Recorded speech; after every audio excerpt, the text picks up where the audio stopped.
گھر میں ڈیرا ڈال دیتا ہے۔ جس گھر میں بوڑھے والدین کی نافرمانی کی جاتی ہو، بوڑھے والدین کو بے عزت کیا جاتا ہو، اونچی آواز میں بک بک کی جاتی ہو، اس گھر میں شیطان ڈیرا ڈال دیتا ہے۔ اور جس گھر میں شیطان ڈیرا ڈال دے وہاں ایسی تباہی آتی ہے کہ انسان کی عقل دنگ رہ جاتی ہے۔ شیطان کا سب سے بڑا ہدف پھر یہی ہوتا ہے کہ گھر کے افراد کو آپس میں دشمن بنا دے، رحمت کو زحمت میں بدل دے اور محبت کو نفرت میں بدل دے۔ وہ گھر جہاں والدین کی آنکھیں نم ہوں وہاں شیطان اپنے جال پھیلا کر ایسے حالات پیدا کر دیتا ہے کہ تباہی کے سوا کچھ نہیں ہوتا۔ وہ کون سی تباہی ہوتی ہے؟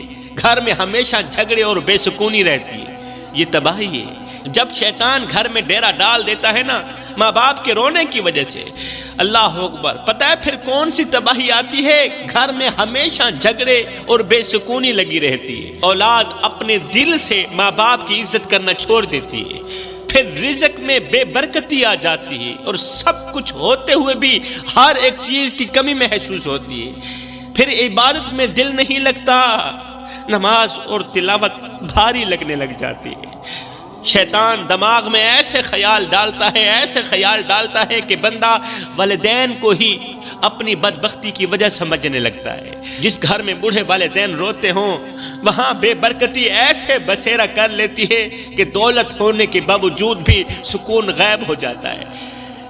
پھر گھر میں دولت بھی ہوتی ہے، مال بھی ہوتا ہے، لیکن سکون نہیں ہوتا، اس لیے کہ اس دولت میں برکت نہیں ہے، کھانے میں لذت نہیں رہتی اور زندگی ایک عجیب بے چینی میں گزرنے لگتی۔ حضرت علی فرماتے ہیں ایسے گھروں میں بیماریاں، ذہنی دباؤ، ناگہانی آفات دروازہ کھٹکھٹانے کے بجائے اندر ہی بسیرا کر لیتی ہیں۔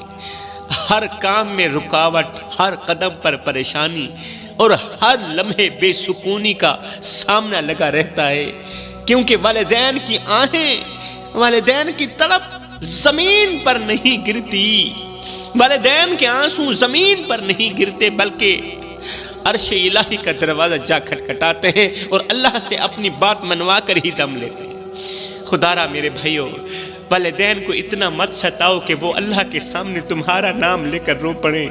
خدا پاک کی عزت کی قسم، اگر وہ اللہ کے سامنے تمہارا نام لے کر رو پڑے تو یاد رکھنا یہ تمہارے لیے سب سے بڑا مسئلہ بن جائے گا، بہت بڑا مسئلہ بن جائے گا۔ تم ایسی بیماری میں، ایسی مصیبت میں پھنس جاؤ گے کہ نکلنے کا کوئی راستہ نہیں ملے گا، کیونکہ اللہ کا ترازو صرف انسان